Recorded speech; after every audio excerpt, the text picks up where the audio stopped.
Hello and welcome to my guide to the Beast Mastery Hunter Silver Proving Grounds. First of all, we're going to need to race change to something cooler like a Worgen, so that we're maximum awesome. Now we can log in.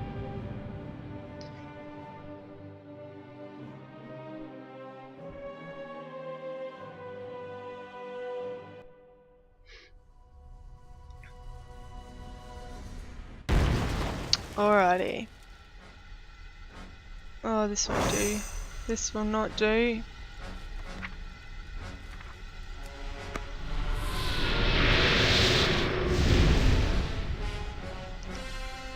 Beautiful. So for Beast Mastery for talents, we can basically ignore the first three and just worry about these ones.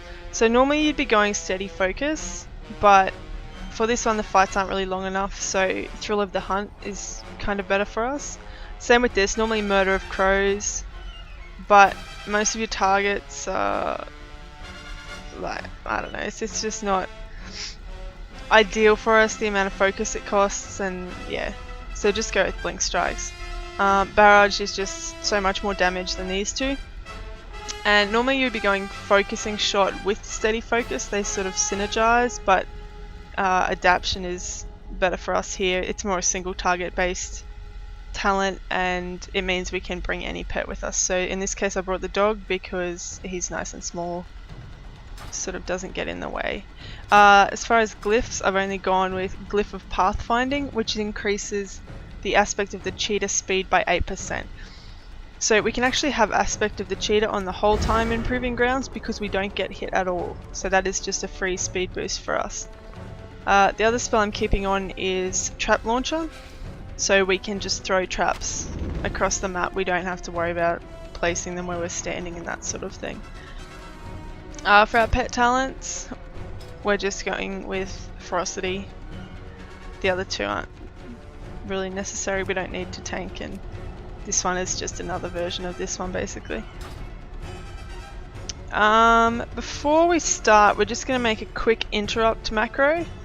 We've got a few cast time spells, so Cobra Shot is a 2-second cast time and Barrage is a channel cast. So what we want to do is make it that we'll stop casting both of these when we press our interrupt, and we'll interrupt immediately, because sometimes you don't have time to finish casting and then interrupt. So to bring up our macro interface, we'll just go Enter/M. We'll tab over to the character specific macros, which is this one. We'll go New. We'll type in a name for our macro, so this one's just going to be interrupt, and we'll just leave it as the default question mark icon. Okay, so here we go #show tooltip. This means that when we mouse over it, it's going to come up with the tooltip down here. Otherwise, we just mouse over it and it would come up with the name. It would just say interrupt. So next we're going to tell it to stop casting. So we're going to stop whatever we're doing and we're going to do what the next line of the macro is. That's all one word. And then the next one is cast space counter shot. So counter shot is the name of the spell that we're going to be using. So then we just drag that one down onto our action bar, and there we go, that's done. The other thing I like in Proving Grounds, I like to put a world marker up just to help position myself so I know where things are going to spawn. So to do that, we just go Enter/WM, and then you can do any number from 1 to 8. So of course 1 is like the blue square, and then 7 is like the silver moon, and the one we'll be using is 8, which is the white skull. I like it because it's a bit, it's not as intrusive as some of the others, like the blue one is quite in your face. So of course we don't want the blue one there, so all you have to do for that is Enter/CWM, so clear world marker, and then the number.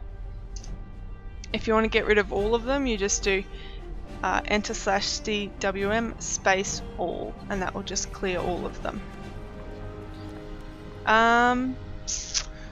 You get a free food buff when you're in the Proving Ground, so you just talk to this Grummel, buy the food, it's only 2 gold 50, and then that's a Proving Grounds only food, so that'll just give you your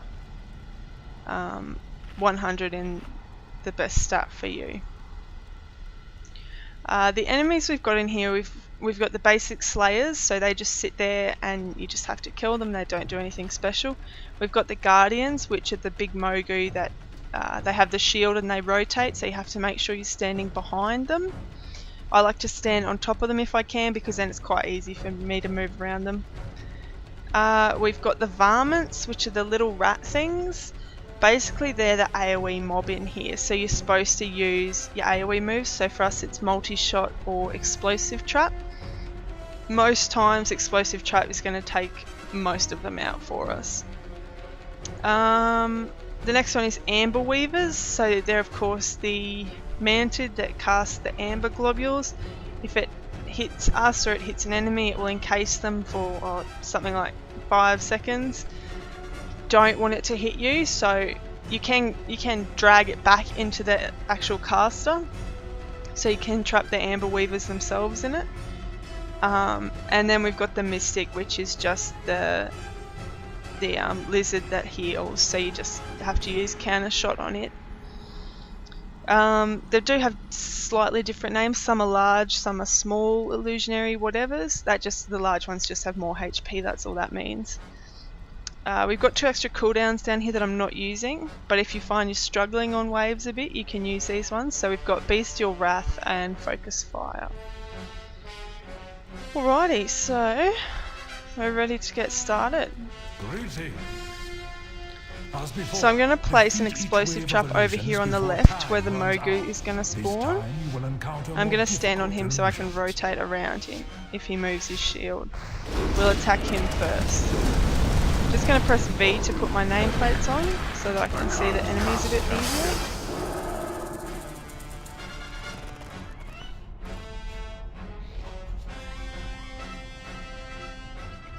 Now I like to place explosive trap as soon as I can, as soon as it's off cooldown, because it does last for a minute, so it's not a big deal if you place it early. I'm going to be putting it in the middle of the varmints and target the slayer on the outside here.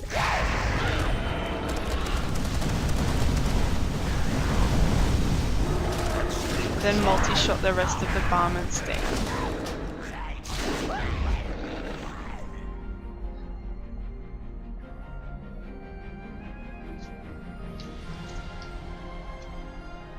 Now for this one, I don't tend to worry about trying to trap the enemies with the amber. I find they all sort of have relatively low HP, so you can kind of just wing it and just, you know, kill them all, sometimes even before it casts the amber glob.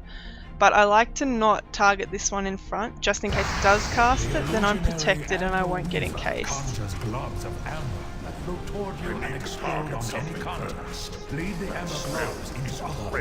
It's probably worth noting, if I do stand too close to one of the enemies when they do get encased, if I'm right next to it, I'll get encased as well, even though it did hit the enemy. So it is sort of an AoE thing. With this one, I'm just going to put the explosive trap in the middle to target the varmints, and I'm going to focus the amber weaver on the outside.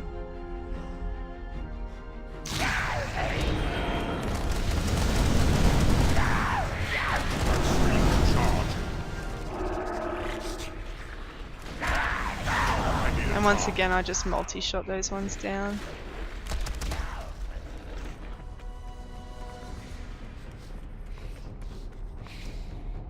Now there is a trick for this one. I like to put explosive shot on this side so that when the varmints spawn they immediately get damaged. That causes the mystic to heal them straight away, so it wastes its heal.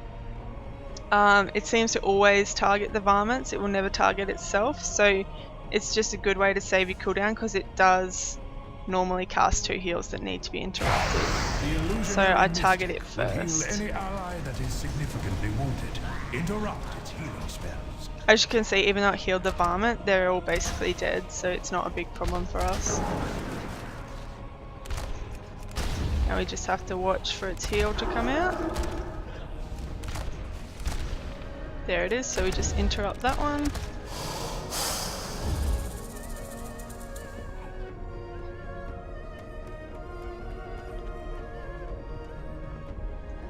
For this one, I just place explosive shot on the mystic in the middle and target it first.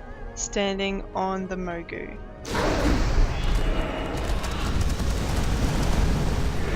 Need to interrupt. Oh.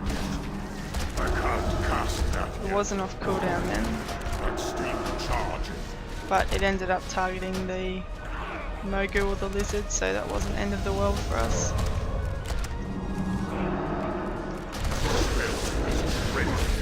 You should have enough DPS even if they do get a heal off, as long as they're at relatively high HP when they do get the heal off. If they're quite low, then you may have trouble meeting the time requirements.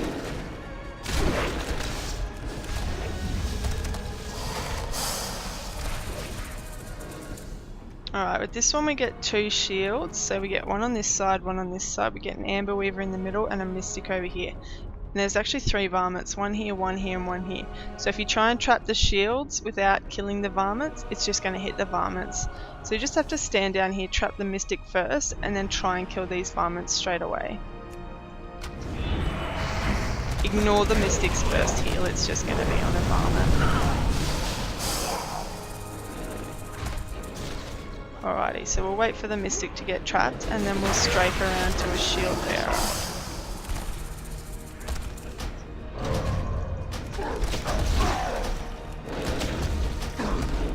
Once he gets trapped, we'll run through to the next one.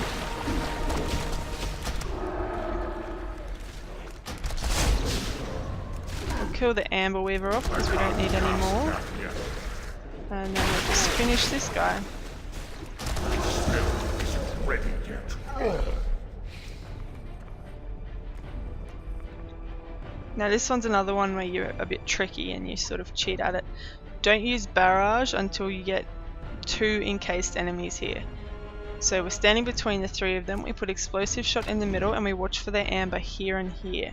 When it spawns on us, we have to move backwards. So it's spawning on us, we move backwards. And now they're both encased. So we use barrage for maximum damage.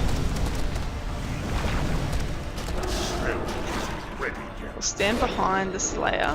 We accidentally got 2 there, so we'll just position them. There we go. Success. And we're done. Well done. See me for your next.